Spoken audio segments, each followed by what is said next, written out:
Puji Tuhan, haleluya. Selamat pagi Bapak Ibu Saudara. Salam sejahtera buat kita semua, puji Tuhan. Senang sekali kita dapat berjumpa kembali di pagi hari ini, di hari yang ke-77 di tahun 2026, puji Tuhan. Saya Pendeta Kawi Armiasa, Gembala Sidang GPD Philadelphia Dompu, Nusa Tenggara Barat. Senang sekali menyambut Anda di pagi hari ini. Kita boleh menikmati pemeliharaan Tuhan sepanjang malam dalam peristirahatan kita.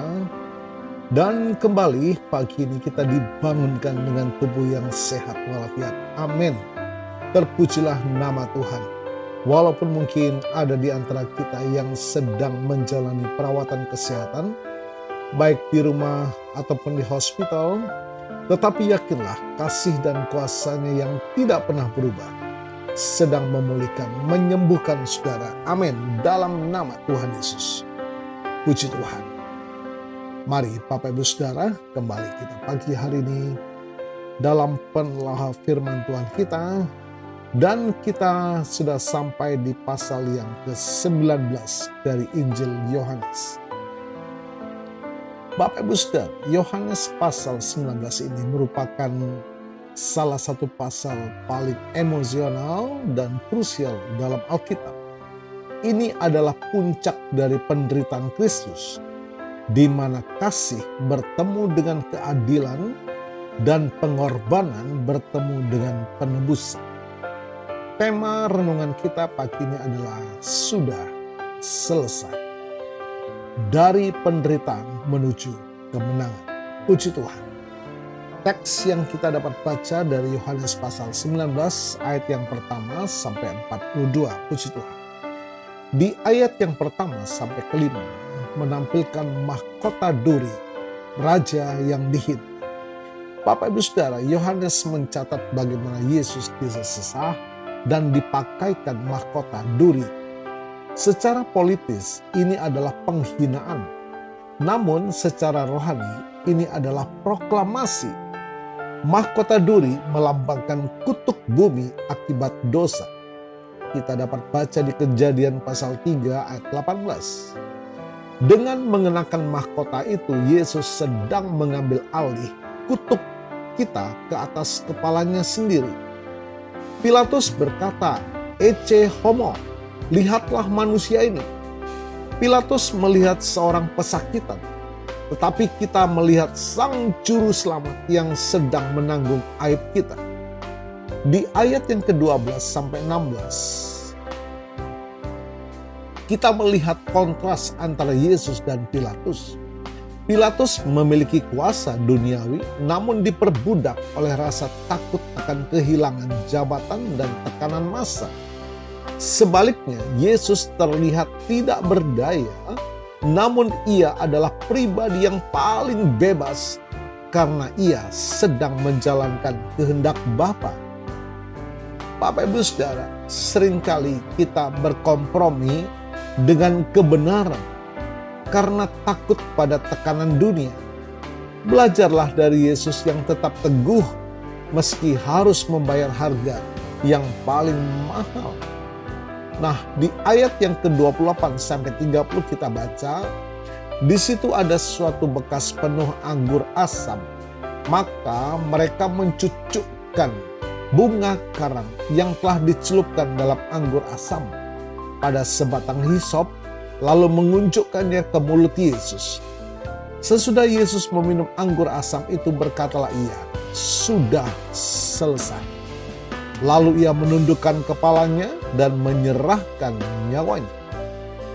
Kalimat terakhir Yesus, tetelestai, sudah selesai, bukanlah jeritan kekalahan seorang korban. Dalam bahasa aslinya, ini adalah istilah akuntansi yang berarti sudah lunas atau lunas dibayar. Hutang dosa manusia telah lunas. Tuntutan hukum Taurat telah terpenuhi. Kematian telah dikalahkan melalui ketaatannya. Bapak Ibu Saudara, di ayat yang ke-30 sampai 37, ketika lambungnya ditikam, keluarlah darah dan air. Ini bukan sekedar detil medis, melainkan simbolis. Darah melambangkan penyucian dosa, justification, dan air melambangkan kehidupan baru dan pembersihan batin. Puji Tuhan. Yesus adalah anak domba Paskah yang sejati, yang tulangnya tidak dipatahkan sesuai dengan nubuatan. Bapak Ibu Saudara, Yohanes pasal 19 mengajarkan kita bahwa kekristenan tidak menjanjikan jalan yang bebas dari penderitaan, tetapi menjanjikan kemenangan di dalam penderitaan. Puji Tuhan, jangan meragukan kasih Tuhan. Jika Tuhan rela memberikan nyawanya di salib yang begitu keji, tidak ada alasan bagi kita untuk merasa ditinggalkan saat menghadapi badai hidup. Hiduplah dalam kemerdekaan, karena semua sudah selesai. Kita tidak lagi hidup di bawah bayang-bayang ketakutan atau rasa bersalah. Kita diterima bukan karena kebaikan kita, tetapi karena pengorbanannya. Mari kita hargai kasih karunia-Nya dengan hidup selalu rendah hati di hadapannya. Puji Tuhan, Tuhan Yesus memberkati.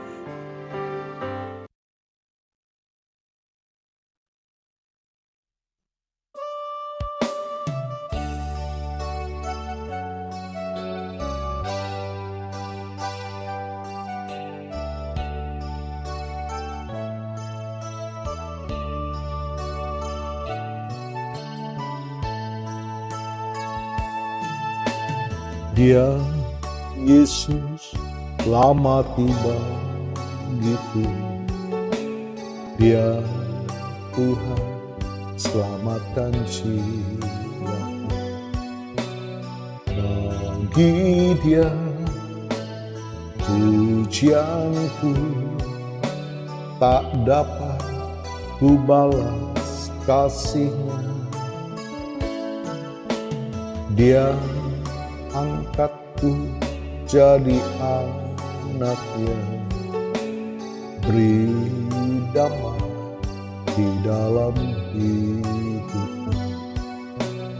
Bagi Dia sembahku, hanya Dia segalanya bagiku. Bagi Dia segala pujian, hormat serta syukur kekal selamanya. Bagi Dia segala pujian, hormat serta syukur selama-lamanya.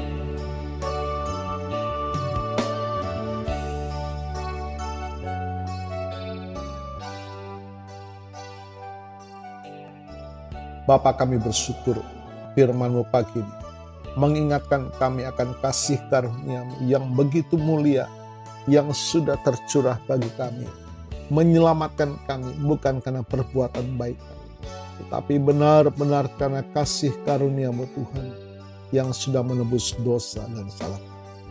Bapa, mampukan kami hidup selalu menyenangkan hati-Mu, menghargai kasih karunia Tuhan, anugerahkan baik. Diberkati kami semua pagi hari ini, dan hamba-Mu berdoa bagi Bapak Ibu Saudara yang menikmati berkat pertambahan usia, baik ulang tahun kelahiran maupun ulang tahun pernikahan dalam rumah tangga saudara. Kiranya anugerah, keberkatan, dan kasih setia Tuhan memberkati saudara, baik dalam kehidupan pribadi maupun dalam kehidupan rumah tangga saudara. Diberkatilah dalam nama Tuhan Yesus. Puji Tuhan. Mari Bapak Ibu Saudara, kita terima berkat Tuhan. Tuhan memberkati-Mu dan melindungi-Mu.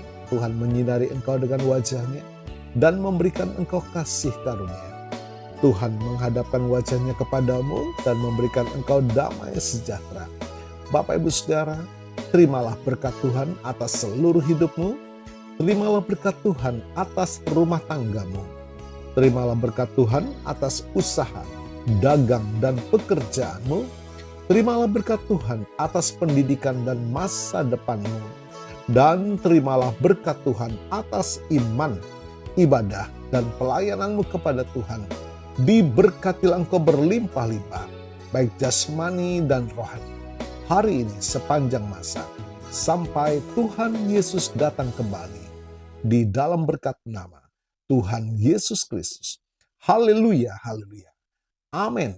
Puji Tuhan, Bapak Ibu Saudara, selamat pagi, selamat beraktivitas. Tuhan Yesus memberkati.